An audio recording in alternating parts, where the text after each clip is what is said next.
હવે જોઈએ સમાચારો વિસ્તારથી। અખિલ કચ્છ જિલ્લા ટ્રાફિક પોલીસ અને અન્ય પોલીસ દ્વારા કચ્છ જિલ્લામાં સંયુક્ત ડ્રાઈવ રાખવામાં આવી હતી, જેમાં જિલ્લાની અંદરથી 6000 જેટલા વાહનો ચેક કરવામાં આવ્યા હતા, જેમની પાસેથી 4 લાખથી પણ વધુ રકમનો દંડ ભરાવવામાં આવ્યો હતો। ખાસ કરીને જિલ્લામાં ટ્રાફિક ડ્રાઈવ દ્વારા વાહન ચાલકોને ટ્રાફિકના નિયમોથી અવગત કરાવી શકાય તેમજ ટ્રાફિકના નિયમોનો ભંગ કરીને ચાલતા વાહનો પાસેથી દંડ વસૂલવાની કામગીરી આ સંયુક્ત ડ્રાઈવ દરમિયાન હાથ ધરવામાં આવી હતી। આ ડ્રાઈવ દરમિયાન કુલ 570 જેટલા વાહનો ડિટેન કરવામાં આવ્યા હતા।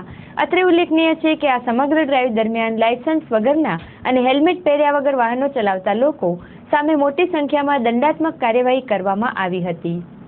કચ્છ જિલ્લા ટ્રાફિક પોલીસ અને અન્ય પોલીસ દ્વારા સંયુક્ત ડ્રાઈવ રાખવામાં આવી હતી। 6 તારીખથી 20 તારીખ સુધીની આ ડ્રાઈવ હતી, જેની અંદર જિલ્લાની અંદરથી 20 અલગ અલગ ટીમો બનાવી અને અલગ અલગ જગ્યાએ વાહન ચેકિંગ અને જે વાહન ચાલકો નિયમોનો ભંગ કરે છે તેમની વિરુદ્ધ 6400 જેટલા કેસો કરવામાં આવ્યા છે। આ વાહન ચાલકો પાસેથી સ્થળ દંડ રૂપે 4,70,000 જેટલો આ સમયગાળા દરમિયાન દંડ વસૂલ કરવામાં આવ્યો છે તથા લગભગ 570 જેટલા વાહનો ડિટેન કરવામાં આવ્યા છે। તારીખ 6 થી કરી અને 20 સુધીમાં આ સ્પેશિયલ ડ્રાઈવ રાખવામાં આવેલ હતી।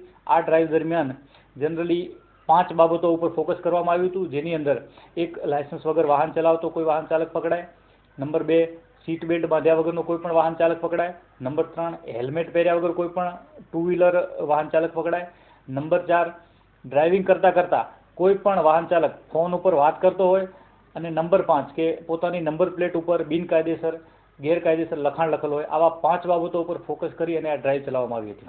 આ ડ્રાઈવની અંદર એ માત્ર ને માત્ર કામગીરી લક્ષી ડ્રાઈવ છે।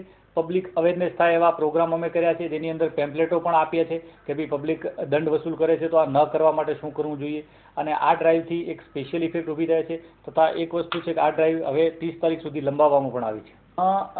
ડ્રાઈવ લંબાવવા પાછળનું એ જ કારણ છે કે ઇફેક્ટિવ કામગીરી થઈ રહી છે અને આ કામગીરી હજી 10 દિવસ સુધી વધારવામાં આવે, જેથી કરી અને પબ્લિકની અવેરનેસ વધે અને પબ્લિકને જો રસ્તા ઉપરથી નિયમોનું પાલન કરતી થાય। સમગ્ર ડ્રાઈવ દરમિયાન વધારે પડતા વાહન ચાલકો લાયસન્સ વગરના અને હેલ્મેટ પહેર્યા વગરના નજર કરવામાં આવ્યા હતા। જે વાહન ચાલકો પાસે લાયસન્સ નથી, જેની અંદર 18 વર્ષથી નાના તમામ બાળકો અને યુવાનો આવી જાય છે, તેઓએ વાહન કોઈ પણ સંજોગોમાં ન ચલાવવું જોઈએ। તેવાના વાલીઓએ પણ એ ખાસ ધ્યાન રાખવું જોઈએ કે તેના દીકરો દીકરી આવું વાહન ન ચલાવે અને અકસ્માતનો ભોગ ના બને। અકસ્માતનો ઘટાડો કરવા માટે જ આ ડ્રાઈવ રાખવામાં આવી છે। જિલ્લા ટ્રાફિક પોલીસ દ્વારા અત્યારે આપને એક વાતની જાણ કરું કે હાઈવે ઉપર શેખપીરથી લઈ અને દેસલપર હાઈવે સુધી અલગ અલગ જગ્યા ઉપર મોટા બોર્ડ લગાવવામાં આવ્યા છે, જેથી કરીને પબ્લિક ચાલતી જોઈ શકે કે ભાઈ અકસ્માત ન થવા માટે શું કરવું અને શું કરવું જોઈએ। ઓવર સ્પીડમાં વાહન ચલાવવું એ ખરેખર ગંભીર બાબત છે અને ઓવર સ્પીડમાં વાહન ન ચલાવવું જોઈએ, ખાસ કરીને યુવાનો હોય કે જેની જિંદગી અમૂલ્ય છે, દેશ માટે જરૂરી છે, રાજ્ય માટે જરૂરી છે અને પોતાના પરિવાર માટે એનું જીવન અમૂલ્ય છે, જેથી કરીને ઓવર સ્પીડમાં વાહન ન ચલાવીએ અને અકસ્માતનો ભોગ ના બનીએ।